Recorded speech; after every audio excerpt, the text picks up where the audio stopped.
Naghahanap ka ba ng extra income para mapaghandaan ang future financial goals mo like retirement fund, education ng mga anak mo, or mag-renovate ng bahay, bumili ng sasakyan, whatever your future financial goal is, pwede kang mag-invest sa Philippine stock market. Tuturuan kita kung paano ka mag-invest sa Philippine stock market gamit ang fundamental analysis and technical analysis. So panoorin mo yung video na ito para malaman mo kung paano mo ito gagawin. Okay?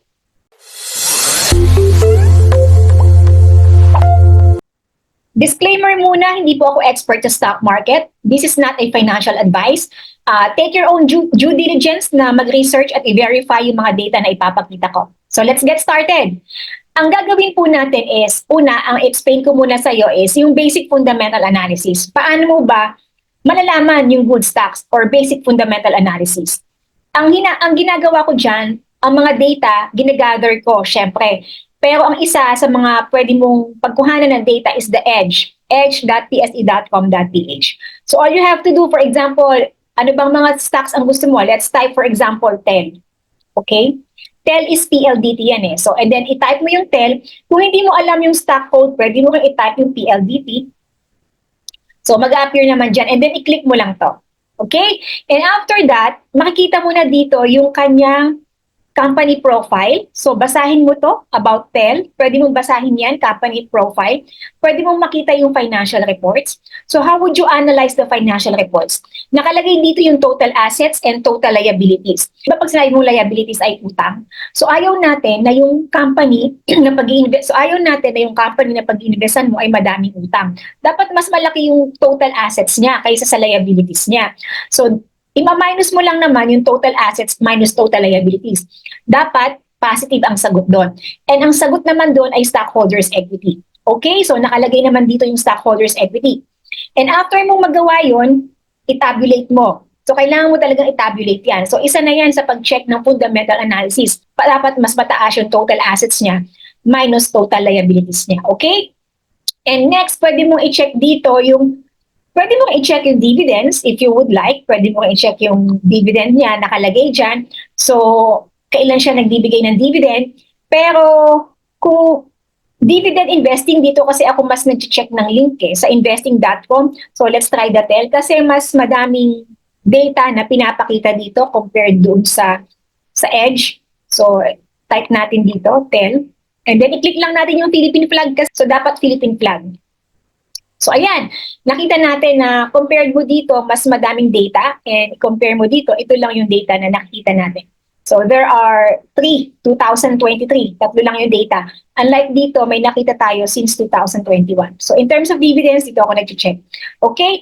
And also, madami ka pang pwedeng paghanapan ng data. Actually, itong investing.com pwede rin. May makikita ka din ditong financials and then may makikita ka ditong earnings. Okay, earnings. Dito sa earnings, nakalagay dito, makikita mo na, syempre kapag earnings, ang ibig sabihin ng EPS, earnings per share. So, mas maganda syempre kumikita yung company kaysa sa hindi, di ba? So, dapat makita natin na positive yung earning niya.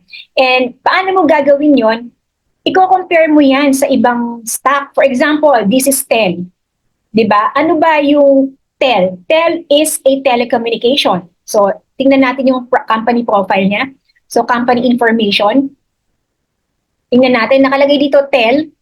TEL is formerly Philippine Long Distance Telephone Company, was incorporated on November 28, 1928 following the merger of four telephone companies under U.S. ownership in 1967. So, ito na lang, hanapin na lang natin. Ito, TEL is an integrated telecommunication service provider in the Philippines. So, telecommunication. So, ano yung pwede mo pang i-check na para makita mo or itatabulate mo is the Globe.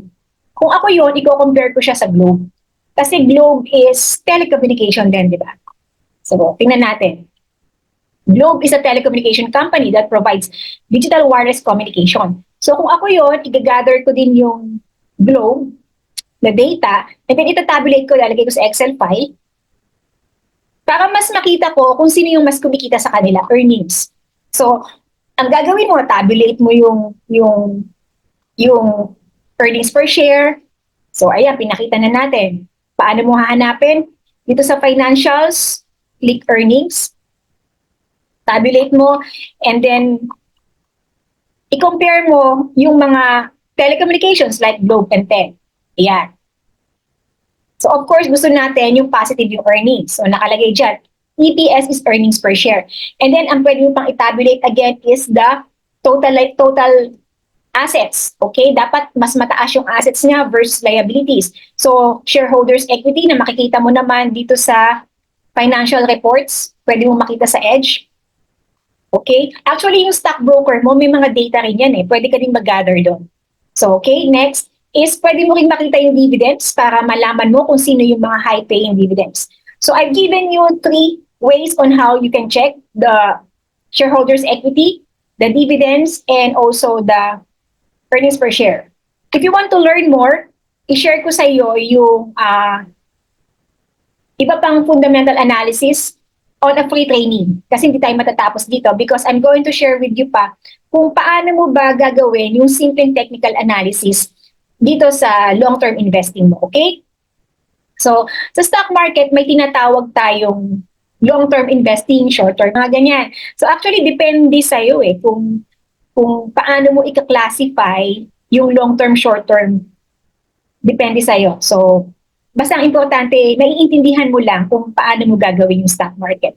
So, ang una mong gagawin is kailangan, alam mo sa stock market, kung gusto mo talaga ng technical analysis, malaman mo yung support and resistance. Kasi yung support, doon ka bibili, yung resistance, doon ka magbebenta. So, support yung level kung saan ka bibili, resistance yung level kung saan ka magbebenta. Okay?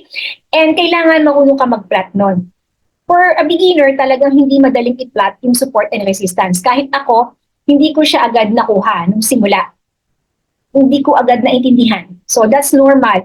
Pero as you go along, yung tutuloy-tuloy mo yung pag-aaral mo, hindi mo kakalimutan yung stock market. Okay lang yung pakonti-konti eh. Pakonti-konting pag-aaral. Okay lang yun kaysa totally wala. Makukuha mo rin siya, matututunan mo din. At ang isa sa mga natutunan ko is yung pag-plot ng support and resistance ay iba-iba. So yung pag-plot ko, pwedeng iba sa pag-plot ng makikilala mong ibang magtuturo ng stock market. Pwedeng iba sa ibang makikilala mo ulit. So hindi kami pare-pareho. So yung ituturo ko, yung way ko lang. Pero ang mahalaga kasi dito is alam mo kung saan mo titingnan yung support and resistance. Kasi bakit? Remember, sa support ka bibili, support level, sa resistance level ka magbebenta. So for example, let's just take for example, ito yung ating support, yung green. So, itong green na to, for example, ito yung ating support.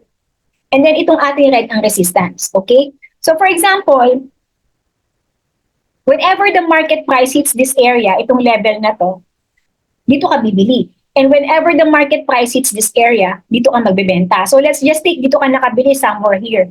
Somewhere here in March, ano yung date dito? March 29.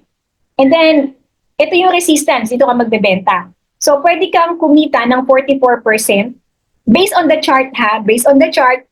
Okay, tapos na tong chart na to kasi March 29, 2021 to. So, matagal na to, 2 years ago na to. So, ibig sabihin, from this chart lang, from March to December, March, April, May, June, July, August, September, October, November, December. So, 9 months, nagkaroon ng 44.85% gain yung iyong investment. Based on this chart lang ha. And then, for example, ito naman yung resistance level mo. So, potentially, meron kang 62% gain. And that was sometime in May 23, 2022. So, mahigit isang taon. Okay? So, depende. Actually, depende kung saan mo ipa-plot yung resistance mo. If you want to plot your resistance here, kung yun yung gusto mo, yan yung naiintindihan mo, at yan yung pasok sa risk tolerance mo, then it's okay. Kung gusto mo i-plot yung resistance level mo dito, it's okay. Pero paano mo ba siya gagawin? Bakit ko dito pinlot, di ba? So, I know this would take a little more time to understand. Basta I just gave you right now yung, there is a way on how to analyze the buy and sell signal. Hindi siya huhulaan lang. So, ibig sabihin, kailangan mong matutunan pag-plot ng support and resistance. Okay? At ang ginamit ko dito is the weekly time frame. So, may makikita ka ditong mga 1 minute, 3 minutes, 5, 15, 30 minutes, 1 hour, 2 hours, 4 hours, 1 day, 1 week. So, ang ginamit ko dito is the 1 week kasi nga long-term investing. So, bakit ganon? Sa free trading na lang natin ipaliwanag yan sa ngayong January 25, 2024 at 7 p.m. Philippine time. Ang topic natin is long-term investing, peso-cost averaging, and fundamental analysis with technical analysis, simple technical analysis. Okay? So, ibig sabihin, kung gusto mo pang matuto, inaanyayahan kita sa 3-day free training. Yung day 1 natin is on January 24, dividend investing ng blue chips and REITs, paano magsimula at kumita sa dividend investing ng blue chips and REITs. And then day 2 natin is January 25 at 7 p.m. Philippine time, paano kumita sa long-term investing through malalaman mo yung peso-cost averaging and fundamental analysis and basic technical analysis. And yung ating day 3 is the short-term trading, paano kumita sa trading, short-term. So, of course, itatakil natin dyan yung ating trading plan na paano mo gagamitin itong mga nakita mo sa screen. Ano yung ibig sabihin ng support and resistance, ano yung ibig sabihin ng moving average, anong ibig sabihin ng mga candlesticks. So, lahat yun pwede natin i-share sa day 3 on January 26, 2024 at 7 p.m. Philippine time. So, asahan ko yung attendance mo ha. Pero mag-register ka. Kasi pag hindi ka nag-register, hindi ka mapadala ng update. So, mag-register ka, lagay itong link dito sa comment section. And kung nagustuhan mo yung video na ito, please like and share at mag-subscribe ka na din para mas matuto ka pa. Salamat, Cynthia, and I'll see you in my next video.